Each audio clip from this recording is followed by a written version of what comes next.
As we delve into the world of photography, imagine a beginner photographer tangled in confusion, trying to grasp the different camera modes. It's akin to stumbling into a labyrinth, unsure of the correct path to follow. This common struggle is shared by virtually every budding photographer. If you've ever felt drowned by the intimidating multitude of options on your camera's mode dial, know that you're not alone. Now picture the four main camera modes that every photographer should be acquainted with: auto, manual, aperture priority, and shutter priority. Visualize each mode as its individual entity, serving a unique purpose, offering varying degrees of control over your camera's settings. It's comparable to having a toolbox where knowing which tool to use can drastically alter your outcome. But guess what? We've got delightful news. This needn't be a puzzle any longer.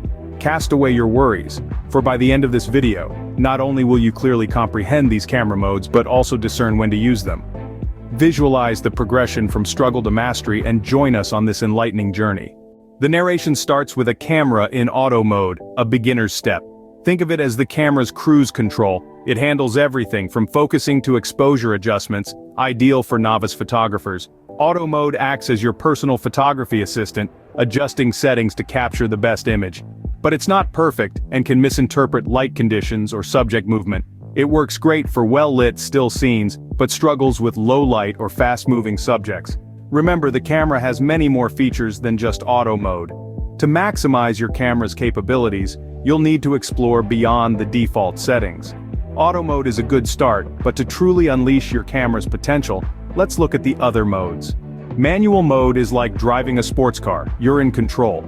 Picture this, someone adjusting their camera dials. This is manual mode, where you tweak the aperture and shutter speed. The aperture controls light intake and the shutter speed determines light exposure duration. As you can see, manipulating these two elements can make a shot extraordinary. Manual mode is great for long exposure shots, low light, or when you need specific depth of field control. It turns an ordinary shot into something special. Manual mode isn't just a setting, it's a tool that makes your photos unique. You're the artist and your camera is your brush. Next, let's look at aperture priority mode. Aperture priority mode, denoted as A or AV on your camera, masters depth of field in photos. It controls the aperture with automatic shutter speed adjustment. It's all about depth of field, the sharp range in a photo. A larger aperture or lower f-stop number gives a shallow depth of field, blurring the background for standout subjects, ideal for portraits and close-ups. A smaller aperture or higher number results in a deep depth of field, perfect for landscapes and architectural shots as both foreground and background are in focus. Using aperture priority mode, you control the focus in your image creatively. It's a tool for creating pro-level photos. Next, we'll discuss shutter priority mode. Shutter priority mode is key for capturing motion. It's a powerful tool for photographers wanting to create dynamic shots.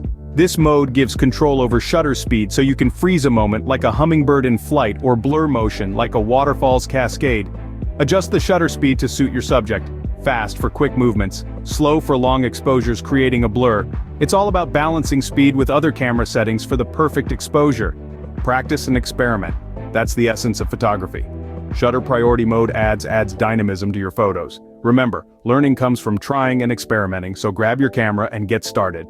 Now that you understand different camera modes and their use, ready for the action? Imagine you're switching between modes, transforming your shots, enhancing your artistry. We'll provide visuals to guide you. After experimenting with these modes, drop a comment below about your experiences. Explore, experiment, and share your journey with us. Remember, in photography, practice makes perfect.